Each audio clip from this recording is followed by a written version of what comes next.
You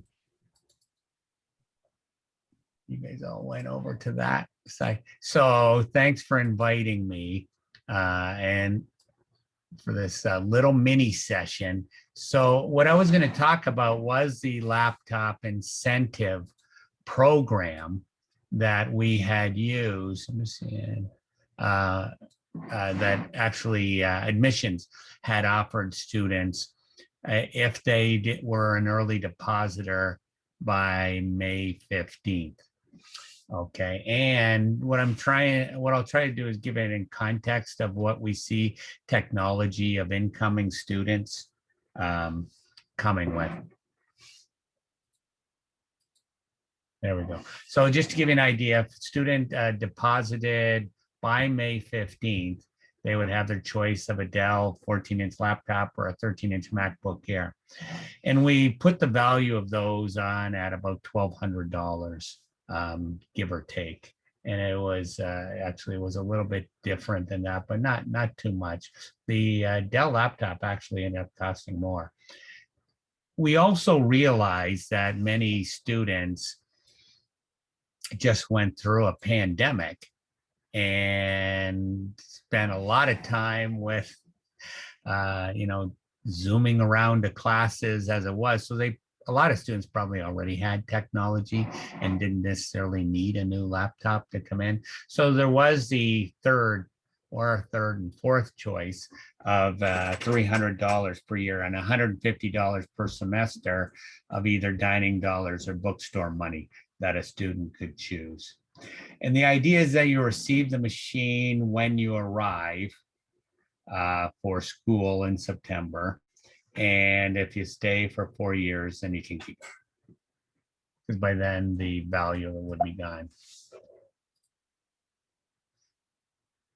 Additionally, SUNY had also purchased 150 laptops for incoming ELP students in the Central New York region. This is something actually that they did last year too. And so all the incoming ELP students would have be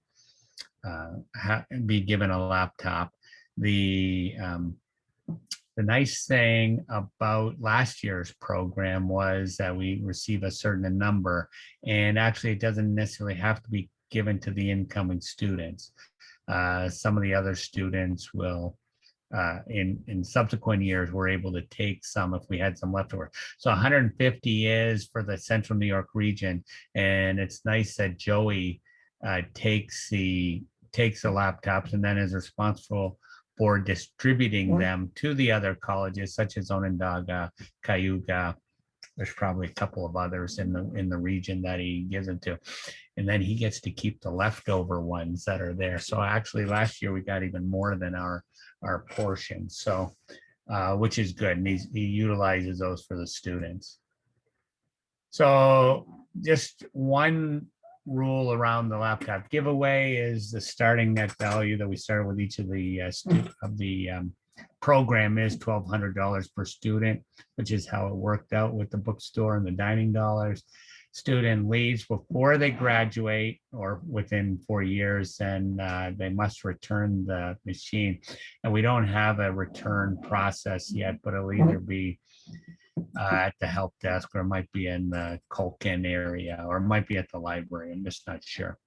And then if they don't return the machine, they're credited with the equivalent of the dining dollars that they would have received, and then they'll owe the remaining amount afterwards. I feel like that's the fine print that you'll see in the contract that they'll sign. So just to give you an idea, that was the 13-inch MacBook Air.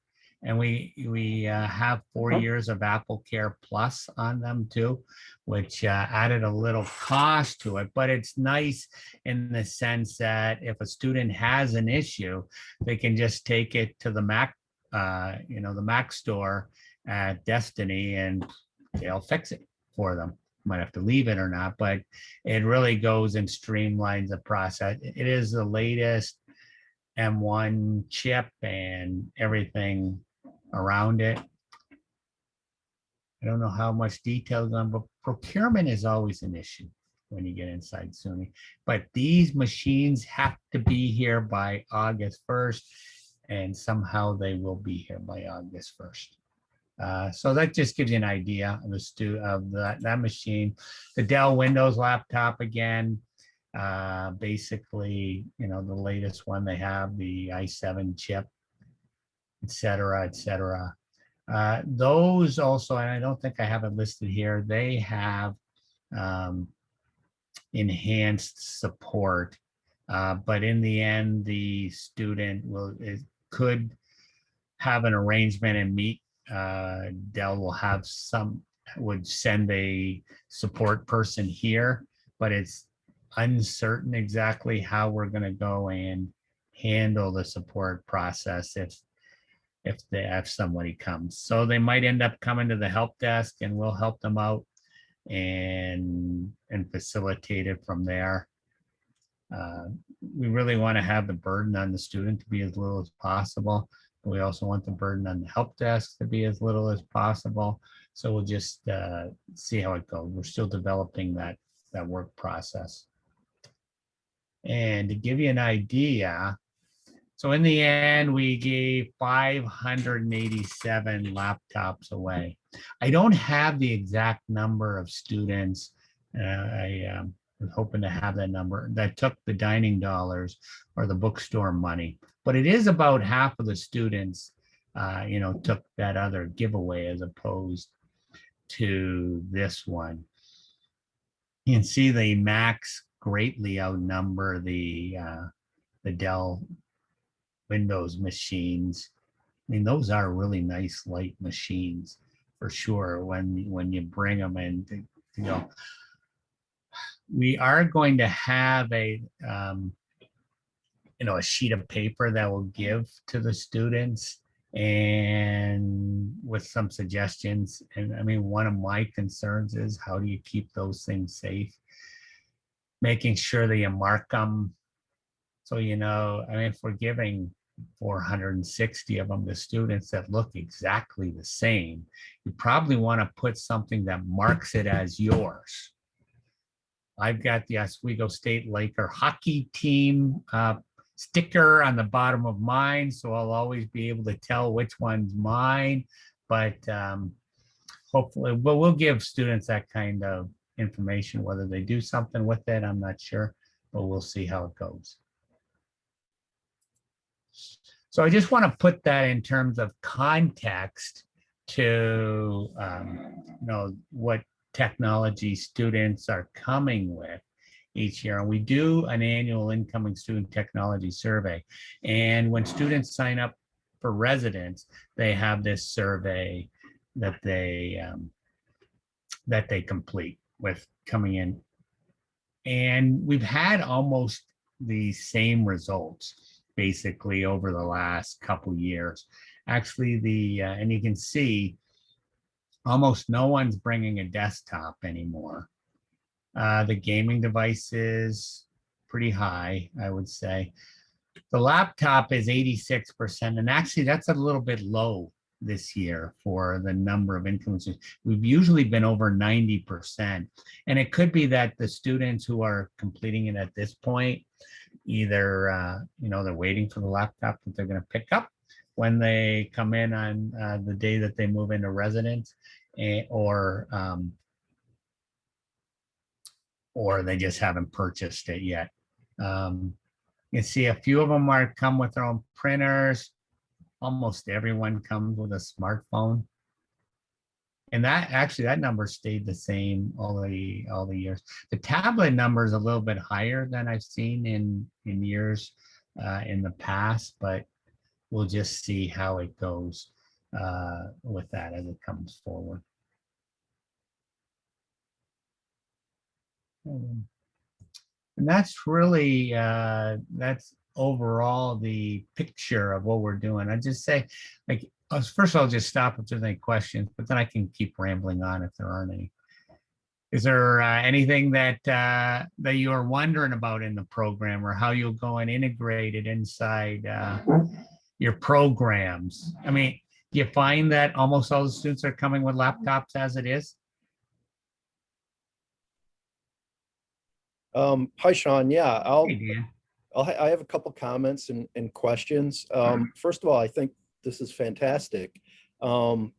that we could do this, especially in this time where, budgets are tight.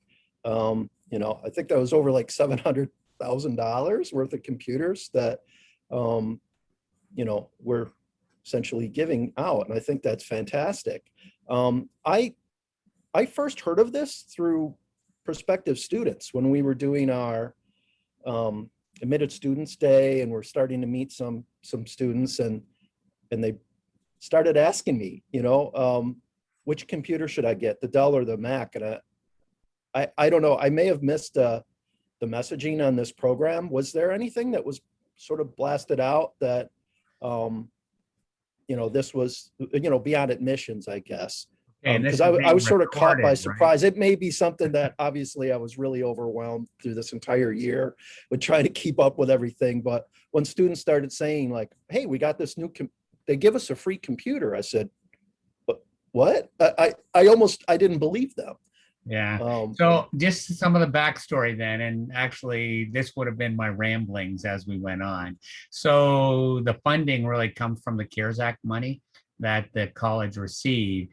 And I will add that this is the brainchild of Nick Lyons. This was kind of like his going away gift to me to go and to organize all of this uh, for him. But actually it was his idea, and he just thought this would give us an advantage in terms of bringing students here, and if students were concerned, and also by putting the May 15th incentive on, it would help. In terms of the messaging, the way that the money came in and whether we were going to be able to do it, it all kind of came together, I'll say late. And the program probably ran for about 4 weeks. So be back up from May, March, April. So it probably was announced, but it was really only announced to the students, to the admitted students, to get those going to buy. Even I went and asked, did we do this? Did we send anything out? And then I was told, yes, we did. I said, okay, that's good. Then we'll continue on going and figuring out how we're going to go and procure this stuff.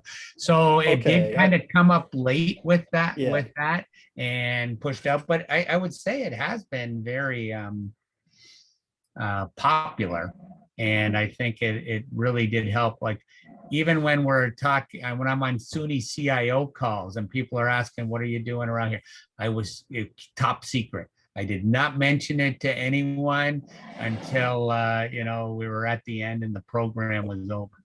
Yeah, I understand now. I did, when students started mentioning it to me, I did take a quick look because I wanted to see like what machines they were talking about. And I just figured it was something like that it may have been a special program, or it came out, late. But in any case, I think it's fantastic. Is there any possible way that we continue doing this, or is this really only tied to the I would say CARES at this point, it's a one-time Got it. thing. Okay. I guess we'll have to see how well we reach our admissions goals and what we need to do to reach our admission goals, next year, and how it would go. Well, Ebony's doing an incredible job, I would say, in terms of going and working to bring students in. And our numbers are going to be down a little, I think, next year, but really, I think we'll be down less than many others. That's one of the things, we're, as we have a new audio program, and we're recruiting pretty hard towards that. So we've been spending a lot of time this past year meeting with prospective students via Zoom, all this kind of stuff. And, getting them sort of to think about Oswego and coming to Oswego is one thing, but then getting them to pay their deposits and really commit, like, okay, I can do this, and I like Oswego, it's a good fit, I'm gonna come for it. I think this would really help them get their deposits in, and would, give us less of that, well, we have a lot of perspectives hanging out there, but they haven't paid their deposit yet, and just get them into our system, a little bit earlier than the day before school starts. There's always a number of kids who come come in at the last minute. But I think this definitely would be a huge incentive for people to, find that $100 somewhere and get a new computer out of the deal. So I'll add too that we're looking to continue our virtual lab that we went established, and the Adobe component to it too, which we did last year, because I think that's really going to be necessary to to go in and support the great quantity of laptops that we have, and who knows what we have coming. Yeah.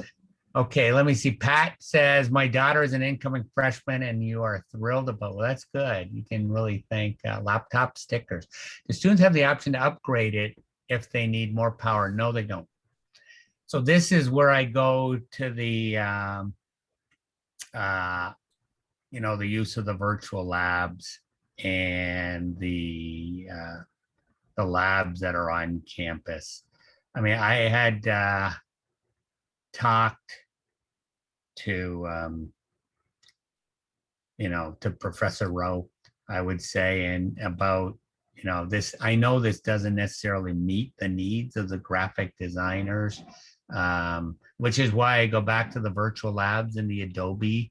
So really, in essence, if you are going to go and work with that, you will need to utilize those options, I think. But the M1 and the i7 chips are high level, and that's the fastest processor Apple has on anything other than the really highest end machine, which they haven't updated in 5 or 6 years now. It tends to be RAM issues. The RAM is a constraint, but it's less so with the new chip. But I would say RAM, they can go and put more in, right? Once they have it. No, Not with the Mac. no. Okay. Bummer. It's soldered. It's on the motherboard. Okay. So that's pretty much the I would say that. Anyone else? Rich, you got any thoughts, questions, comments, cries of anguish? I'm good. I just was happy with the speed and size of the Dells for Donna Madison and all this CAD software. You're at the baseline for all the Autodesk products, so it will run because of the thing that's getting us kind of as a strange option as a positive is all this Autodesk software is free for the students to download while they're in college. So you just got them a machine that will run it. So thank you. Yeah, that's good. Yeah. How about you, Pat? Which machine did you folks decide on? My daughter went with the Mac. So we let her decide. Yeah, that's what everyone wants. They are lighter. I mean, they are nice. Just take around with you. Yep. Okay, that is all I've got at this point. So thanks actually for inviting me, John, and suggesting this, because now I've got a lot of this written down in my own presentation that I will be able to use over and over again. And if anyone has any questions, they can go back and watch the video too, so you won't have to explain it to everyone. There you go. Okay. You're welcome. And I'll just tell you that I received a note from Nancy Matondo verifying that we are going to do CIT 2022. So Good. I hope so, because I announced it in 4 or 5 places at CIT. So I was hoping that Melissa wrote back and said, yeah, we're on. Good. So, okay. Excellent. Thanks a lot, everyone. Okay. See you later. Thanks. Bye-bye.